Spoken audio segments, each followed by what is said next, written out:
एक धक्कादायक आणि संतापजनक बातमी समोर येत आहे। आपण पाहत आहात गाव ते राज्य मराठी न्यूज चॅनल। प्रजासत्ताक दिनाच्या पवित्र दिवशी मालेगाव शहरात भीषण स्फोटाची घटना। 4 जण गंभीर जखमी, 2 लहान मुलांसह एकूण 6 जण जखमी। मालेगाव शहरात प्रजासत्ताक दिनाच्या आनंदावर दुर्दैवी घटनेची छाया पडली आहे। ध्वजारोहण सुरू असतानाच एक जोरदार स्फोट झाला आणि काही क्षणातच संपूर्ण परिसरात गोंधळ उडाला। मालेगाव येथील एमजी पोलीस ग्राउंड परिसरात प्रजासत्ताक दिनानिमित्त विविध शाळा आणि महाविद्यालयांचे कार्यक्रम सुरू होते।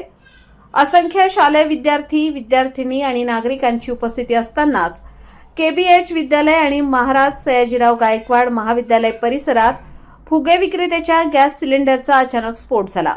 या स्फोटात अतुल शेवाळे, उज्ज्वला महाजन, प्रमिला यादव, विनोद थोरात यांच्यासह 2 लहान मुले जखमी झाली आहेत। यामध्ये 4 जणांची प्रकृती गंभीर असल्याची माहिती आहे।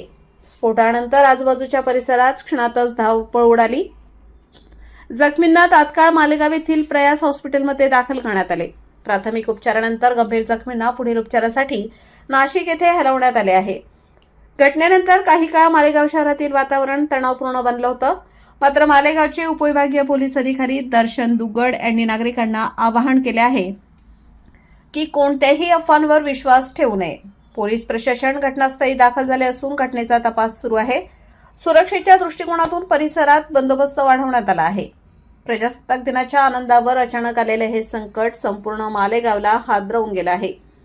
घटनेबाबतचे सर्व अपडेट्स पाहत रहा गाव ते राज्य मराठी न्यूज चॅनलवर। संपादक विजय धामणे, मालेगाव। सहाय्यक पोलीस अधीक्षक दर्शन दुगड आज रोजी सकाळी कॉलेज स्टॉपच्या ठिकाणी एक फुगे विकणारा व्यक्ती होता।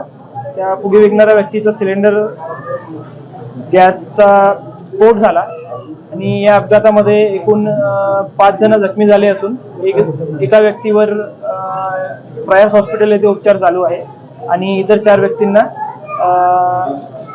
नाशिक येथे उपचारात आम्ही पाठविण्यात आलेले आहे। परिस्थितीवर आम्ही लक्ष देऊन आहोत। यामध्ये कोणत्याही व्यक्तीची मृत्यू वगैरे किंवा असा काही प्रकार झालेला नाही। कृपया नागरिकांना विनंती आहे त्यांनी कोणत्याही अफवेवर विश्वास ठेवू नये आणि हा अपघात झालेला असून या अपघातामध्ये आम्ही पुढील कार्यवाहीसाठी जे 2 व्यक्ती होते त्यांना आम्ही विचारपूस करण्यासाठी पोलीस स्टेशनला घेऊन गेलेलो आहे आणि पुढील कार्यवाही आम्ही करत आहे। नागरिकांना विनंती आहे की त्यांनी कोणत्याही अफवेवर किंवा कोणत्याही इतर गोष्टीवर विश्वास करू नये आणि पोलीस प्रशासन नागरिकांच्या पाठीशी आहे आणि तपास करत आहे। जय हिंद।